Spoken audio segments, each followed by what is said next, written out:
So yes, I don't know if anybody caught it yesterday. I had a really fun chat with Patty Lyons. She's got, it had started a couple of, I think about a year ago with the beginning of the quarantine. When, oh, Kim, you're looking forward to the finishing school. Good, so am I. I'm having fun putting it together. Oh, look, I've got someone from Chile. That's fun. I don't often get many South American countries joining in. I was talking about Patty, and I've known her for years, but she started off doing this quarantine chats on YouTube at the beginning of the quarantine once a week, and then she started introducing a few interviews. So an interview is kind of a loose term. It was really more of a matter of us chatting for an hour. So you can pop over to Patty Lyons' YouTube channel if you want to check that out as well. So we've got someone from France, we have Indiana, Colorado, Vermont, definitely a lot from the US, I think, today. I've had a kind of a tidy up kind of week, which has been very satisfying. I don't know if any of you ever really do that. Weeks where there's loads and loads of loose strings hanging out there where you're kind of trying to tidy it all up so you can move on to the next thing. And anyone who's watching my stories from earlier on in the week will have seen that I had an enormous delivery of yarn during the week. What I got was cotton yarn. I'm watching here, we've got New Jersey, Netherlands, excellent. We have someone from over on my side here. But the cotton yarn, it'll be probably a week or two before I get it up on the website because there's a huge amount of colours.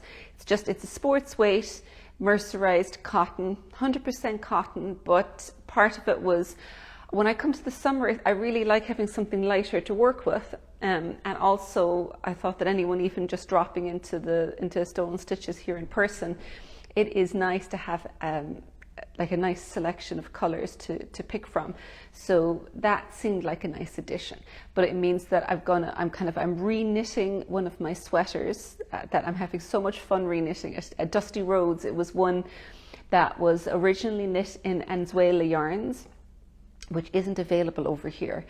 And the nice thing about cotton is that it's good. The design is really a summery top because the sleeves are lace. It's not very cropped, a little cropped, a shorter top. And when you do it in cotton, it means it's very reasonable to knit it. It doesn't cost very much, and the lighter yarn just suits the style of it as well. So I think I might do kind of a few more lacy weight tops as well. And I've got a very, very strong urge to do crazy bright striped kids sweaters as well. So unfortunately I have no really small kids anymore, so that's kind of a little disadvantage. But when my kids were small, I loved knitting striped tops for them. It was particularly like stuff like oranges and yellows and blue. I just loved bright colors for kids sweaters. So I think that and they like wearing cotton. So I think it's a great kid yarn to knit with. And the weight in cotton, sports weight, is a nice weight to knit with. It's not too heavy, and it's easy on your fingers. When you go heavier, it's a little bit tougher. You might notice behind me here, I've got a slightly older pattern, I guess. This is Ballintemple. And it came to my attention last week that this pattern, which was part of Cozy Knits, around about early last summer, the exclusivity period for the Cozy Knits book ended, and I handed the rights back for all the individual patterns to the designers. And some of them put the patterns up, others I think were planning on redoing it. But I totally forgot about Ballintemple, my own cardigan in the book. And I had somebody contact me about a week ago saying, is it possible to get Ballintemple as a single pattern? And I said, of course you can, just go up there. I didn't add it. So it suddenly occurred to me that I never actually added it. So I've just gone and I've added the individual pattern today, and I've added kits in newer worsted. So this one is Chalk and Plum, which it's one of my favorite colors. It's just a lovely, really deep, rich, plummy color. But Ballintemple, if you go on the website, you'll find Ballintemple on my website, you'll find it in Ravelry, and you'll find the yarn kit, which has got the yarn and individual bag. And as always, because of tax issues, the pattern and the yarn kits are separate, but I do offer a bundle where you can put the two together at a discount. And this weekend, you actually, or even from this point on, it's not the weekend yet, when you put the two into your cart, you get the option of getting a 10% discount. You just click, yes, I'll take the discount. If you'd prefer the Cozy Knits book, I've also got that up on a discount for the weekend as well. They're all automatic discounts and they're all up on the website. But I might tell you a little bit how this is constructed, because this is, it's kind of one of my favorite construction techniques that I come back to very frequently, where it's a circular yoke, but it's not one that's knit in one piece. It's one that's knit from side to side. So it starts across here with all of these stitches. You're working from side to side like this with wedges of short rows. So it goes from long to shorter, then it repeats over again, so that your yoke is smaller, the neck I should say is smaller, but the bottom of the yoke is bigger. And the cable is worked at the same time as you're working from side to side. And what I like about this cable is it's really interesting looking, let me move it in further, it's a very interesting looking cable, but it's quite flat.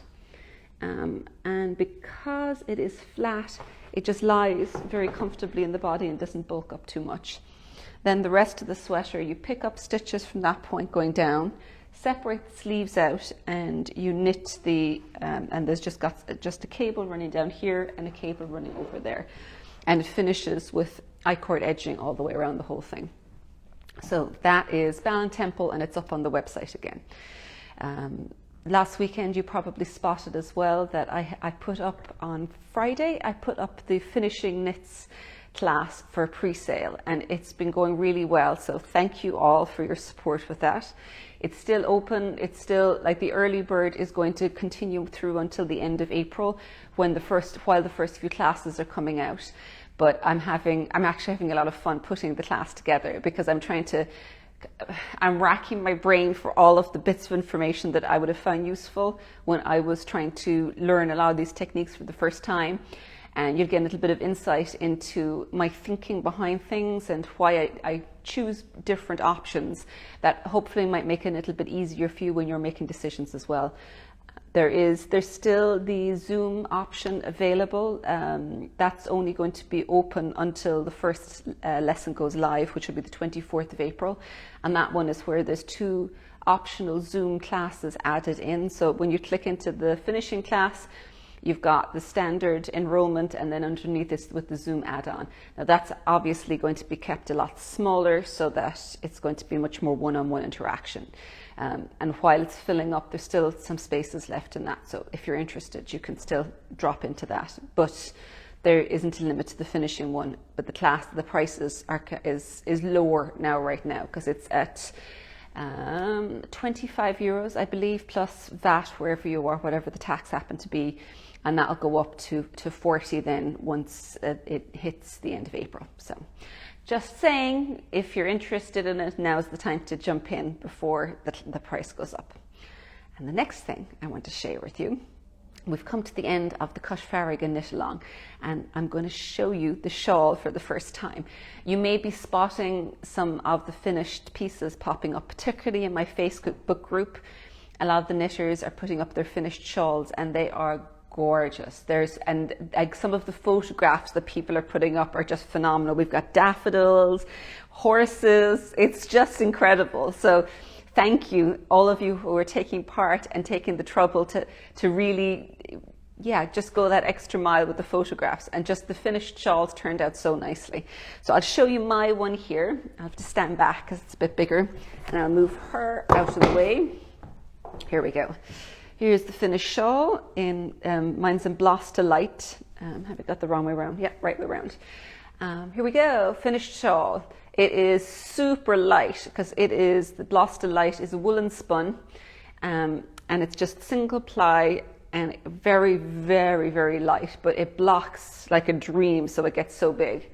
So let me show you. Now this was the first clue. It started way down here, and you increased along one edge, doing a series of garter and slip stitch lace stripes. Let me show you some of the slip stitch lace here. I love this stitch pattern. It kind of really interplays the two colors nicely. And these two colors are Farraige and Emerald, because Farraige is the Irish word for sea. If you can take a look at this here, and that's, let me tell you, that's pretty much identical to the color of sea in the sea in Ireland in wintertime. Kind of a really, really deep greeny blue. Fortunately, our sea is not the color of emerald, because that would be kind of disgusting. So in the second clue then, it starts with all the stitches from the first one live down here, and you go and you're knitting the second side on. So as you're working up from this tip down here, you're inversing the colors. So the main color becomes the contrast color, and the contrast color becomes the main color. And it knits up along the side here, and you're absorbing all of those first clue stitches as you come up along here. And the shawl finishes with two options for edging. Just the edging is up along the top here, because you've got all these stitches still live, and the top edge here just needs a little bit of finishing. So I did an I-cord edging, but there's also a picot bind off edging as well in it that a couple of people did, and it looks really gorgeous. But what I've heard from a couple of people, and they were kind of showing me, is because of the fact that the colors inverse, that depending on how you wear it, it looks like totally different shawl. Because if you look on this side, it's very much darker and more muted. Whereas when you flip it around on the other side, you've suddenly got a much brighter color shawl. And that is, the bigger the contrast in your colors, the more that is actually going to come into play. That you could have really, really bright color contrasts work well, or very subtle. Is the picot crochet? No, the picot is just a knitted picot bind off, where you're just casting on a couple of stitches, binding those and a couple more off, casting on a couple of stitches, so it creates just a kind of an up and down. If you prefer a picot crochet cast off, it's going to work really well too. Oh, you're very welcome, Kathy. I know that's both a fun and frustrating part of a mystery knit along, is you don't know what you're knitting, so it kind of gives you a big push to keep knitting through it, because it's exciting to see what comes out of the other end. But on the other end time, if you are a visual knitter and you like to see what's in front of you, it can often slow you down, because you're second guessing whether you're reading the directions correctly. So I think that as you start seeing other photographs appearing and it's very clear what it's supposed to look like, it often gives a lot of people a huge amount of reassurance that they're heading in the right direction with it. So that's my things to share this week. So if anybody has any questions, you can just jump in here before I finish up. But next week I should probably pop down and show you the new cotton yarns that are coming in, and I'll show you the dusty roads that I'm working on. So hopefully, I've just started the body and I've worked a couple of inches into it now. So I'll have the body finished, and I should be hopefully finishing off the sleeves next week, because it's just flying off the needles, which is lovely, because I haven't had that in a while, because I've been doing so much designing, whereas this time I'm just knitting through an older design, so it's much, much faster and very, very satisfying. So thank you all for joining me, and bye all of you.